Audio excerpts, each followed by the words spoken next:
Good day everybody and welcome back to the channel. My name is Sean and this is RFDHobby.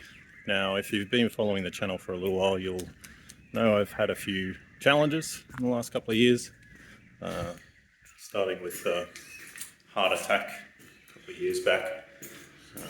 Heart stopped. Lucky to be revived though.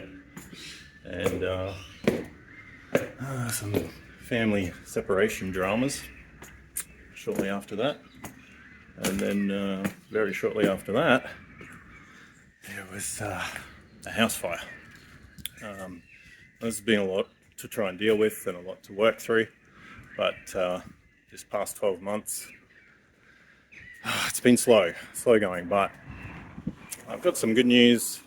I'm moving my workshop, so that's where we are today. So I wanted to show you guys where this is and what I'll be working with. So as you know, it's been a bit of a struggle trying to work in the environment I was in, and obviously content for the channel suffered greatly.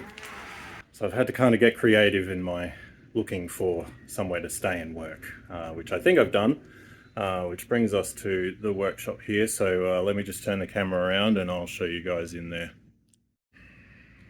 Alright, so as you can see I've got some plants out the front, which is really nice.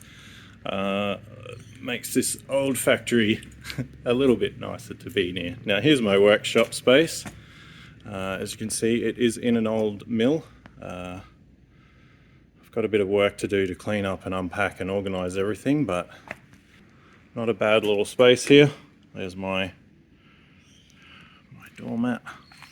So go and have a look. Now I don't have the entire space. This is a rather large shed.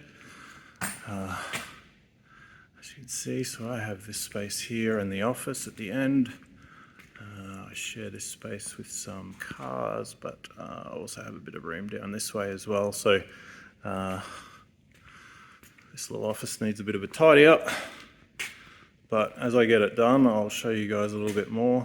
I have this massive boiler in here as well, which is awesome, but I will be setting this up and hopefully be able to work out of here and occasionally spend the night, because this is a little bit far from where I was staying. So I'm hoping to set this up as a little bit of a space to work and spend the night and hopefully just churn out some new awesome projects and content for you guys. I've missed doing it so much and it's been really difficult in the last 12 months, as you know. So I'm hoping this space is going to work out really well. Now, as you know, with those challenges that I've had, it's been a tough ride, both mentally and financially in every way. So, you know, I know everyone has their struggles, but just know that, you know, no matter what it is, you can find a way through. And, you know, I'm not saying that that's what I've done here, but I'm hoping that this will be a step in the right direction for me to, you know, right myself. It's been hard, especially on my mental health, going through these things, and you know, I've had to make a few compromises on the space I'm able to find. As you can see, it's not a beautiful, nice, clean shed or workshop or anything, but this is what I can afford to do at the moment, and I'm hoping it just pushes me in that right direction. So yeah, it's been a wild ride. I'm hoping that this will be, yeah, a net positive overall. And anyway, I'm going to get this stuff unpacked and I'll keep you updated. I'll try and upload another video as I get things organized in here and it starts to look a little bit nicer. Cheers guys.